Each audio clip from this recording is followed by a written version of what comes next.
Hey everyone, I'm going to be speaking to you about the first half of February and the full moon in Leo that we have right at the start of the month on the 1st. But February is a very seismic month, and that could manifest in many ways. And I'm particularly thinking of the solar eclipse coming up in Aquarius on the 17th. I'll be talking about that in the next video, but that is square to Uranus. Uranus rules Aquarius. That's very heightened seismic activity. So that could be literal earth movements, it could be geopolitics, it could be politics, it could be economic, financial, behavioral, social. It could always, as an astrologer, I never quite know how it's going to manifest, but the energy is very dynamic and very volatile, it's fair to say. So the more we can stay in peace and calm, the more we will help the collective to navigate these big times. And so I'd just like to backtrack really, because that last for 10 days or so of January is very dynamic as well. We have the new moon on the 18th of January, which by the time I publish this will just have passed. I'm currently filming this on the 16th. We have the new moon at 28 degrees of Capricorn. In fact, it's almost at the anaretic degree of Capricorn. And we know that the anaretic degree is often where things express to extremes sometimes. So it's just within about a quarter of a degree of the anaretic degree. Capricorn, as I mentioned in the last update video, is to do with business, the banking system, financial system, all that kind of thing. Materialism in general, capitalism actually. And it tends to favor older people, Capricorn, because it's ruled by Saturn, linked to, in its myth, Chronos, chronology, older age. People who have strong Capricorn emphasis are very often good with older people. I know several people with the moon in Capricorn who do work with older people. They run old people's homes, or one friend goes around and visits and just chats to older people. They have great patience and affection for older people. But of course, this also reinforces the social political structure we've had, that we tend to have older leaders at the top and have had for many years. That I think is going to change quite soon, or the beginning of the change. So that Capricorn new moon, 28 degrees of Capricorn, is really the launch of the old to the new. I think we are just really within days of starting to feel very different energy as a lot of the personal planets, as I'll be describing, move from Capricorn, cardinal Earth, into Aquarius, which is fixed air. There are big changes already in the financial system.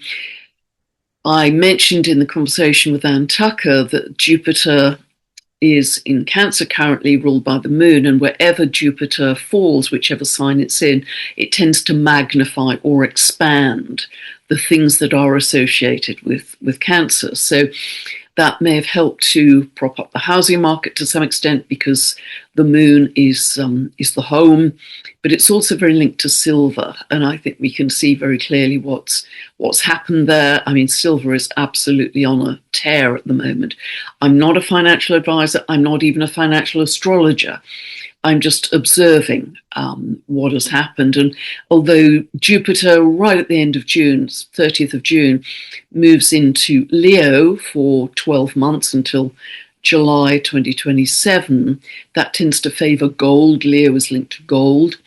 So we could see greater increase in the gold price. Again, this is not financial advice, but I actually think the positive increase in silver may well continue, because it's so much needed for industrial use, and more than ever with so much technology. And it also is needed in AI data centers, which are growing as well. Everything, all the markets are going to be volatile, I think. And as I've mentioned in a couple of other videos at least, I think it's possible there could be some kind of AI or tech bubble brewing at the moment, because Saturn moves into Aries on the 14th of February, and it was in Aries at the dot-com bubble in the very late 90s when we had the dot-com bubble then. So we'll see what happens, but just be aware, there are many aspects of society that are very volatile. In contrast, actually, the very positive side of Capricorn, and here I'm not talking about sun signs, I never speak about sun signs. Capricorn is about stability, integrity, it's about a strong moral compass. It's about being your own leader, actually. It's about discipline and mastery, really mastering something. And with the sun and moon, that new moon in Capricorn being pretty much exactly sextile to Neptune, that's very much about spiritual sovereignty, spiritual mastery. And that really is our way forwards, I think, on a positive timeline. So we could see a lot, I think there's a lot happening behind the scenes with the financial system. I don't know how or exactly when that's going to land, but I heard quite a staggering statistic today from the US that 10% of the population own 93% of the equity markets, and that's staggering, because Capricorn energy tends to favor inequality because it tends to support hierarchy. Going back in history, I've gone back and looked at Pluto and Capricorn historical cycles way back, and they tended to be, when Pluto was in those periods, tended to be very unequal, sort of autocratic, top-down societies. And as Pluto moves into Aquarius, which it did in November 2024. But remember, this is just the beginning, because Pluto is going to stay in Aquarius until January 2044. It's just the beginning. That's when the paradigm tends to topple, and it's the beginning of a new socioeconomic structure, which is much more equitable, never completely equal, but much fairer, much more equitable. So we're just really at the beginning of that right now. Now,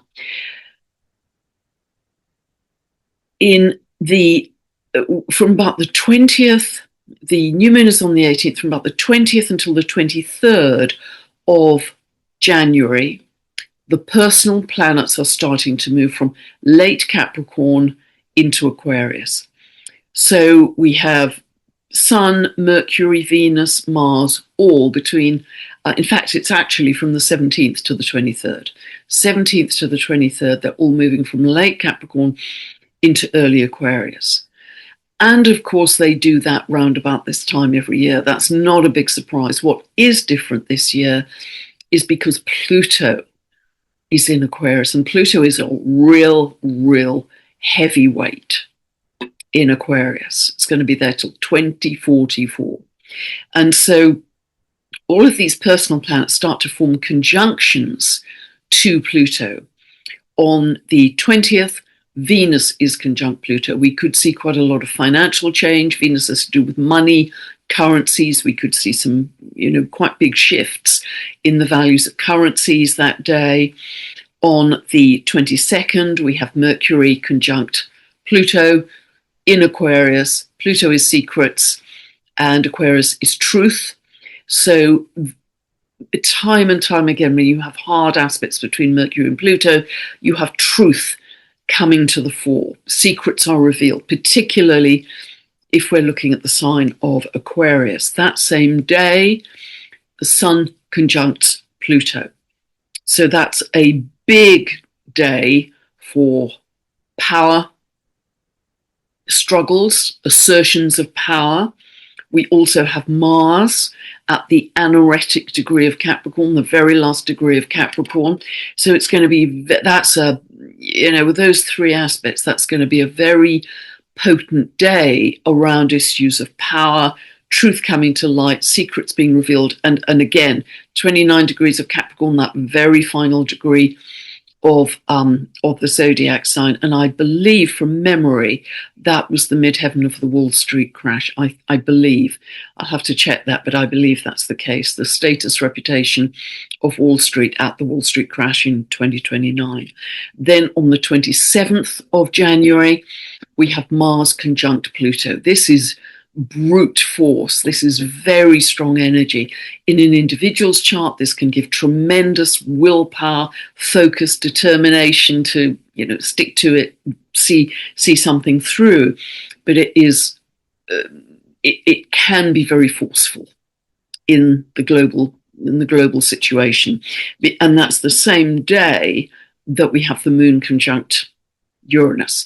All of this energy that I've talked about is revolutionary energy, and particularly when the moon is conjunct Uranus, the planet of revolution. On the 30th, Mars comes to exactly conjunct the ascendant of China, which is at 5 degrees of Aquarius. So this is very, very active, churning, revolutionary energy. Aquarius energy demands freedom, greater demand for human rights, civil rights, greater equality in society. It's very much about freedom, truth. Whenever Pluto moves into a sign within the first year or so, it starts to bring about a crisis. Think of 2008. Pluto had just moved into Capricorn a few months earlier, and we had the banking crisis in September 2008. Aquarius is more linked to issues around freedom and truth. It's also linked to things like science and technology. So we could see a crisis around science and technology in some way, how they have been used for the good of all or not so much, let's say. Aquarius also favors youth. Capricorn favors the older generation. And remember, I'm not young myself here, I'm being totally objective here.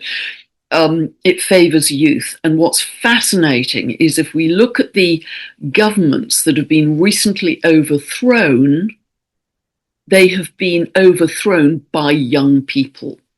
The Nepalese government, very recently the Bulgarian government, governments in Kenya, Morocco, Madagascar, I believe the Thai government too. It's literally young people taking to the streets and not backing down until the governments are overthrown. And this is really the Gen Z generation that were born somewhere between 1997 and 2012. They are feeling particularly revolutionary because they can see how the whole socioeconomic structure is set up and it isn't in their favour. So, of course, it doesn't have to be across society revolution on the streets. It can be, as I've talked about many times in other videos, and it can be a revolution of love, a revolution of choice, that you energetically disengage from the system. You just energetically decouple. You become self-employed, you shop at farmers markets, you don't go to supermarkets, you make different choices. You decouple from the system as far as you're able, and many people are doing that. Neptune on the 26th of January moves into Aries fully. It moved into Aries briefly last year in the sort of middle months of the year, but it's now moving into Aries fully until 2039. For that whole period, it stays in the sign 13, 14 years. And I've got a whole video on this because Saturn moves into Aries to join it on the 14th of February. And as we know, the conjunction to the minute 044 of Aries happens on the 20th. I've already done some time ago a Saturn-Neptune video. I will put the link for that below. So I don't want to go through all of that again, but one of the things that historically Neptune has been known for is idealizing or glorifying war, the glory of war.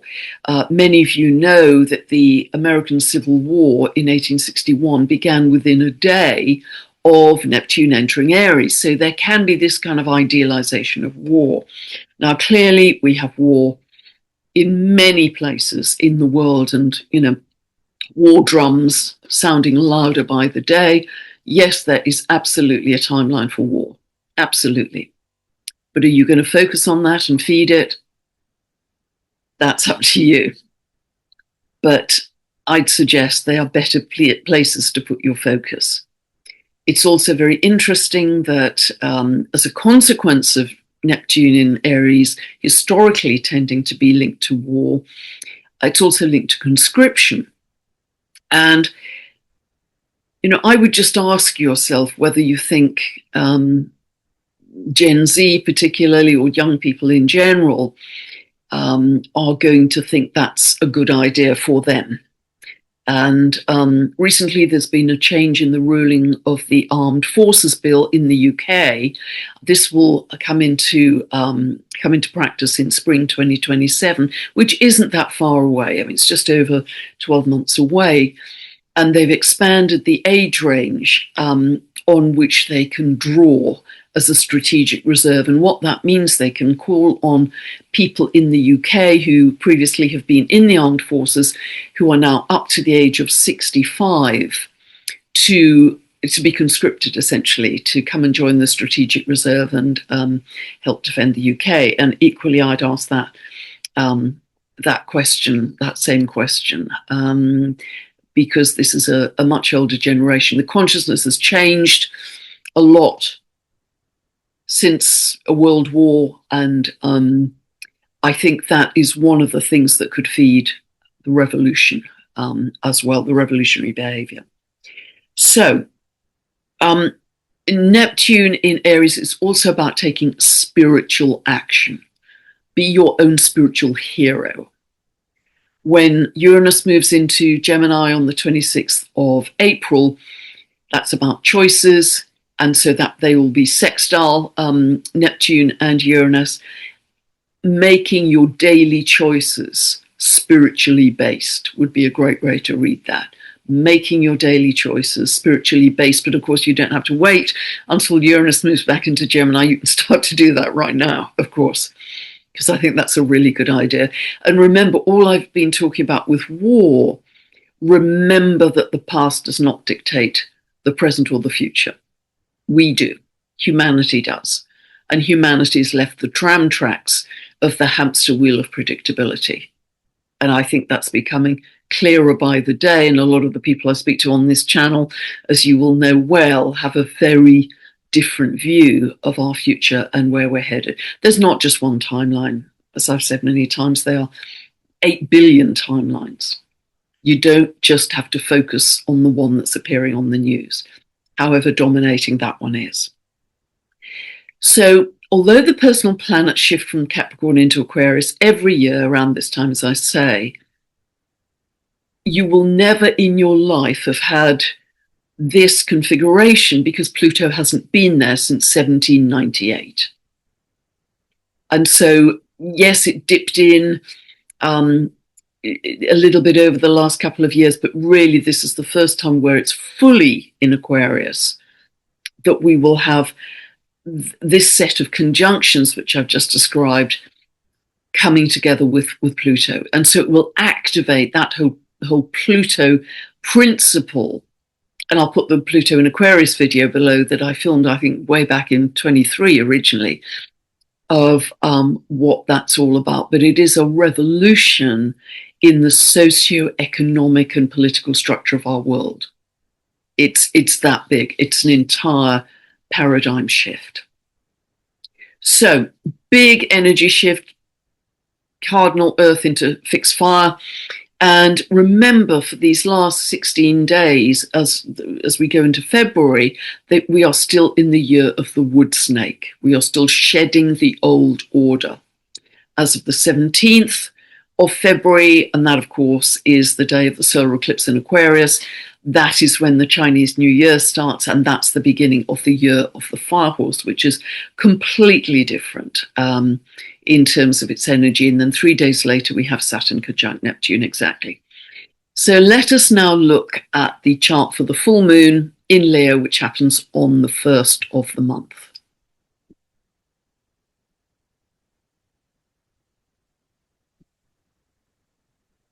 Okay, so as always, I set this for the UK. Unless you live here, ignore the clock face, ignore the houses. We're just looking at the planets and their aspects to each other. And so we can see a very heavy emphasis. As I was just speaking there, giving you the dates when these personal planets move. There's Pluto here, of course, and these other personal planets were moving into Aquarius in those last, really from the 17th of January onwards. And so incredibly heavy emphasis. Issues of freedom, truth, greater equability, civil rights, human rights, etc. Science, technology, shortcomings of, crisis around, etc. Humanitarianism is big. Community living is big. So, yeah, there's some really wonderful things here. And Aquarius in its shadow side can have a kind of agitation, because just like the glyphs suggest, there's a sort of zuzziness. It's like interference on the television set. There's a jazziness in the mind, potentially. If you've used screens too long that day, tech too long that day, you can get very jazzed up.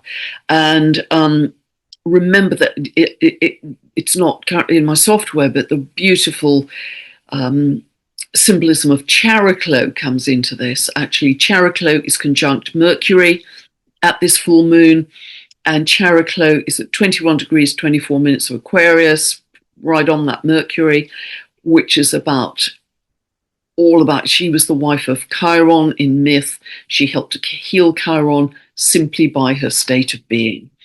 So it's all about dropping into that Buddhist, eternal, permanent ground of being, that stillness, that exquisite 0 point. And I'd so encourage you to do that as often as you can. I've talked about that in many, many videos. We do have great forcefulness happening here, because Mars is actually at the midpoint of Pluto and the Sun. So whatever's happening at this time, it's happening with great force. And I'm going to talk about some of the other themes in a moment around leadership, but I think that's very strong. Whereas, the other side here is about humanitarianism, as I say. And Venus in Aquarius is about humanitarian love, not just a personal love, a love for your brothers and sisters across the world. Feeling compassion with them, feeling empathy with them, particularly if they're caught up in an extreme weather event, an extreme earth event. And I do believe they will continue through 2026. The earth is throwing off her own trauma, going through her own rebirth. We are moving in symbiosis with her. And so she has to be allowed to express that. And so I do think more seismic activity, more solar activity, more extreme weather will occur. And we have to come together either in meditation, sending love, sending money, whatever we can do, because at the end of the day, we are one humanity. And my free 15-minute meditations every night really focus on situations like that. If you go onto the meditation page of my website, there's a video there where I had the idea. They're 2 free 15-minute guided meditations if you want to use those, or you just join energetically in a way that I describe in the video, etc. So, but this is a full moon in Leo. The sun and moon are always opposite each other at a full moon. So we have the moon at 13 degrees of Leo. And Leo, of course, is heart energy. And this is where we have to start to operate from in a much bigger way. We've lived through the information age, and our attention span has been so shortened by Twitter, X, TikTok. We just jump from one thing to the other, as so many things demand our attention in our modern world. But it takes us out of the heart and into the head with short attention spans. So part of this whole paradigm shift is to get back to the heart.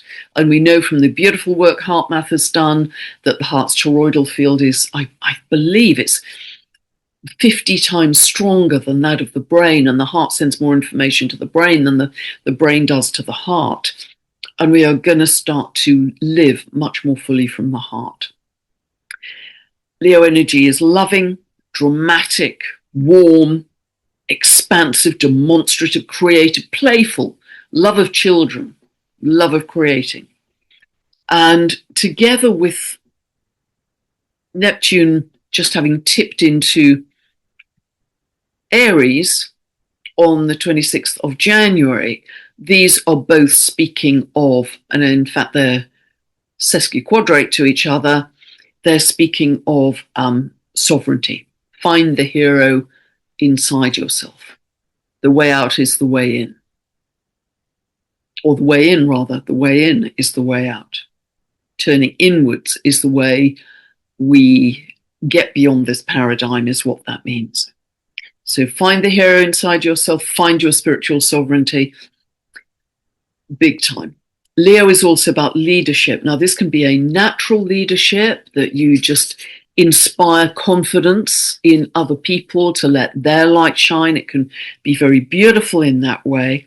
It's linked to leaders, it's linked to celebrities, it's linked to royalty because it's very regal. But the shadow expression of Leo, and every single sign has its shadow expression. And again, I've never talked about sun signs ever in my work.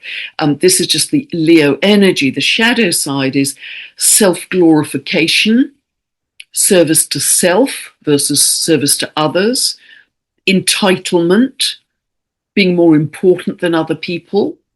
I once saw a T-shirt and on it said, "I've arrived so we can start now." And I thought that was a perfect expression of the shadow side of Leo.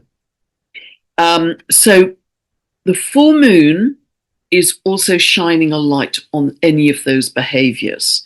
If our leaders have been superior, self-glorified, entitled, service to self rather than serving the people that they are being paid to serve, a very bright light is going to be shone on those behaviors and where those behaviors have fallen short.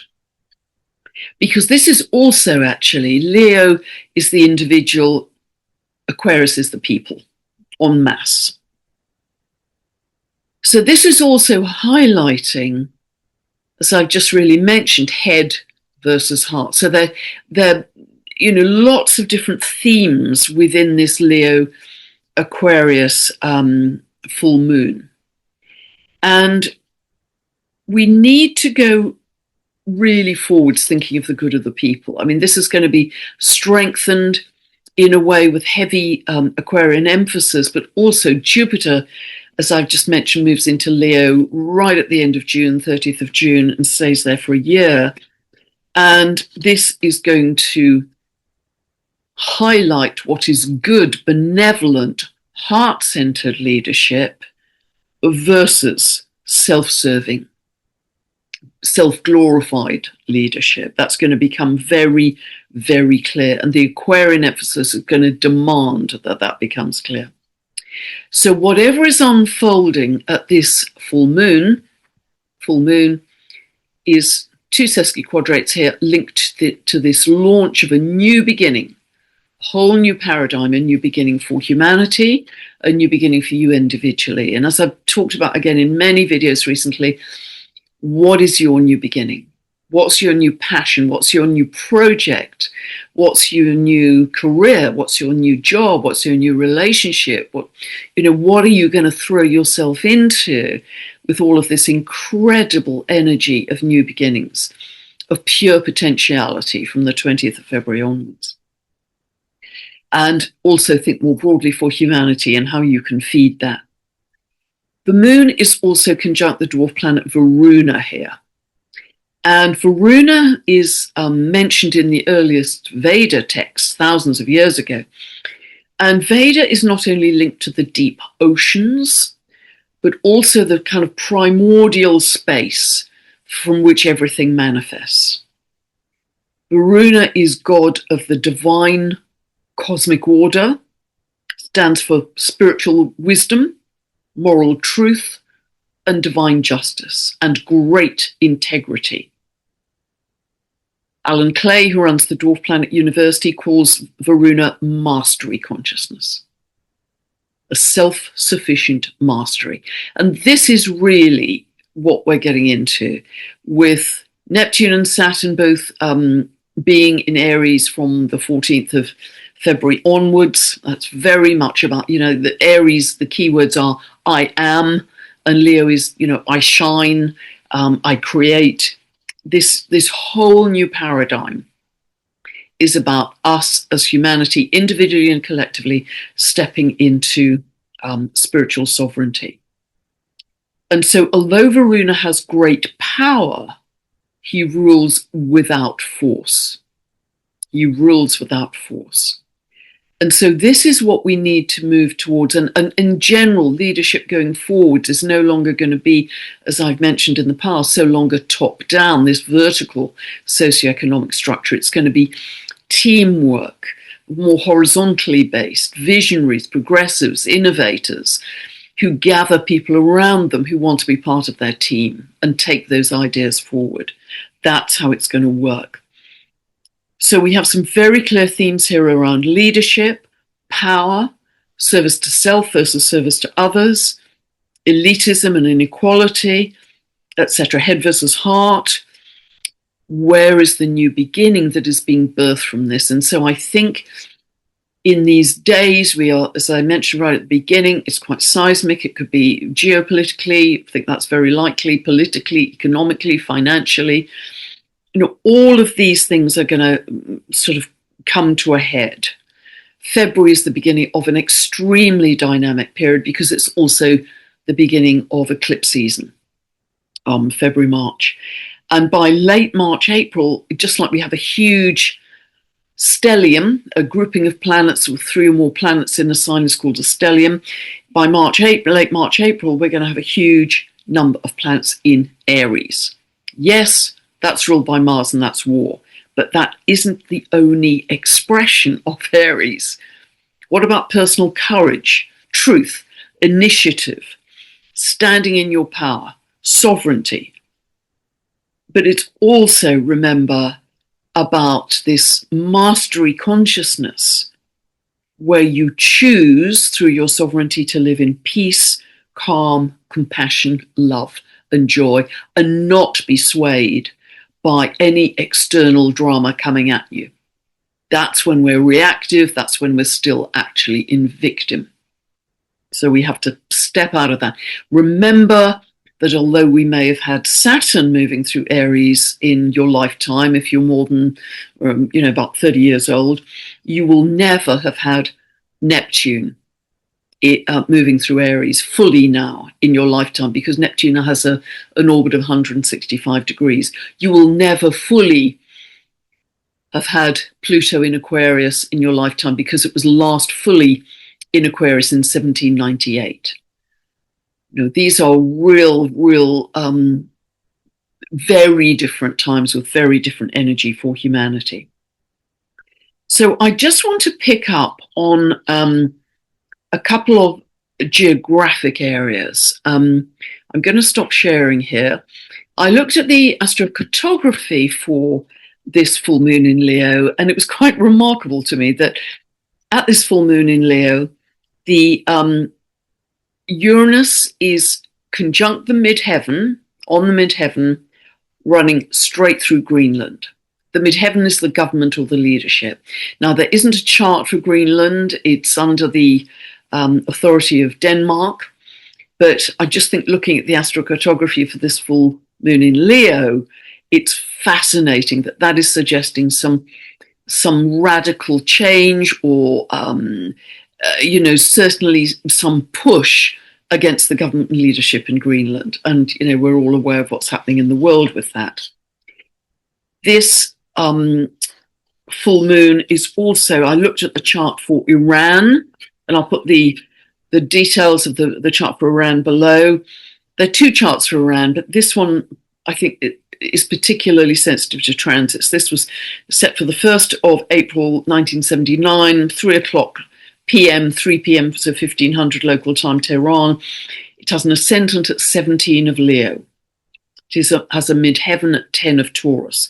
So this full moon in Leo is conjunct the ascendant, the identity of Iran, and square to the midheaven, the government.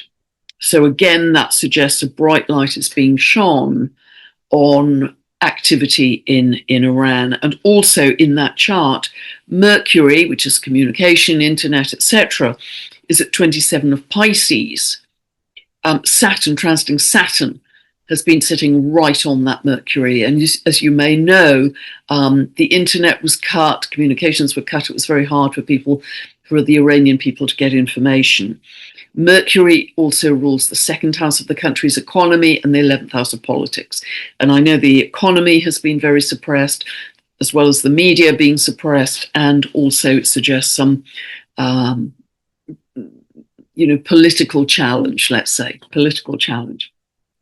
I happened to come across the chart for California, which was interesting. That was set for 9th of September, 1850. 9:32 in the morning in San Jose. That has a midheaven at almost 9 degrees of Leo, 850 of Leo, and the North Node in that chart is at 14 of Leo. So this full moon is conjunct both the midheaven and the North Node in that chart. I don't follow the politics closely in the US, so you Americans will be much more aware of any political change in California. We also have the dwarf planet Haumea conjunct the moon and the ascendant of that chart in California. The moon and the ascendant, that was the people, and the ascendant is the identity, both at 3 degrees of Scorpio, where Haumea is right now. But Haumea has been sitting there for some time. Haumea is a very slow-moving planet, round about 300 years orbit. So that isn't a sudden one-off thing like this full moon in Leo. But that was just interesting. So we'll just observe. And the final point was, and I've mentioned this before in recent videos, that if you look at the chart for China, the moon, the people, is at 3 degrees of Aquarius, where Pluto is right now. The ascendant, the identity of the country, is at 5 degrees of Aquarius. Sorry, did I say Leo? I meant Aquarius. The ascendant is at 5 degrees. So Pluto is conjunct, transiting Pluto is conjunct the moon, the people in the chart for China, and is coming on to, in fact, this year will be coming on to the identity. Now that could suggest some greater assertiveness, let's say, on the part of China. So what do we do with all this, dynamic energy, rapid change, endings and beginnings, so much happening so quickly, and the way we control our reality and control our state of being is by going inwards. So these things will not surprise you. I've been talking about them for many years, and they're all for free for everybody, all for free. Be in nature, bare feet on the earth, meditate, candle gaze, breath work, have a rolling mantra. If you can't think of anything better, we're welcoming in an ever-expanding consciousness of love. Join the free 15-minute meditations at 7 p.m. UK time every night, all for free. Thousands of people are doing this all over the world and having some beautiful experiences that really gives them validation that we are building, along with many other people facilitating meditations all over the world, we are building a brighter and stronger web of light in every moment. And people, because we're all becoming more psychically sensitive now, people are starting to perceive this, and it just gives so much hope and optimism and validation that there is not just one timeline. So the old world is collapsing very, very loudly, and I'd suggest that's going to get even louder. So just know that. Have we been caught off guard? No. Along with other astrologers, I've been talking about this for the last couple of years. It's right on time. It's right on time. I would be very surprised if this wasn't happening right now.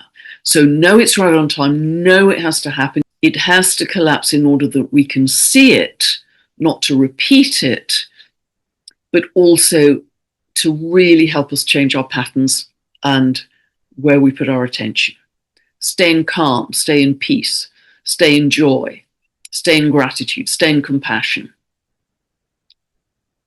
acts of love and joy, remember, are also acts of defiance. One of my favorite phrases.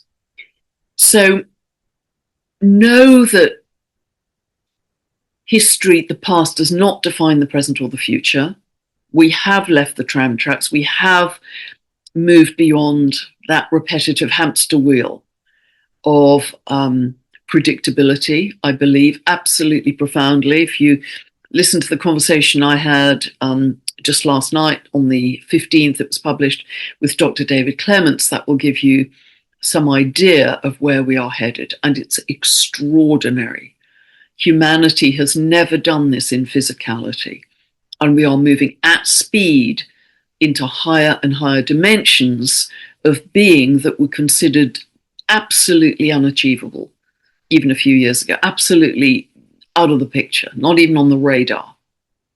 They're now becoming highly achievable, and we're going to do that in our lifetime. Or certainly the potential for that is there if we want to step into it. So our future is immensely exciting. Remember, there's not just one timeline, and remember that your focus is your superpower.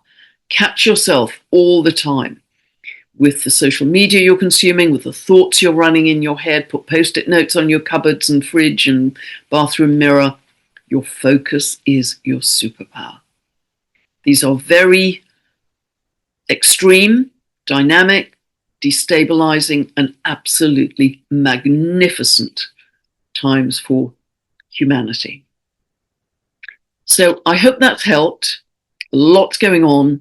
I'll be back soon with a update video for the second half of February, which will include that solar eclipse in Aquarius on the 17th, followed by 3 days later, Saturn joining Neptune in at 0 degrees 44 of Aries. God bless. I hope this has been helpful for you. Bye for now, and much love to you all. And thank you for all the amazing, loving support you give me every day in the comments. It is deeply appreciated. So much love to you all. We're in this together, remember. We're holding hands and we're in this together. God bless. Bye for now.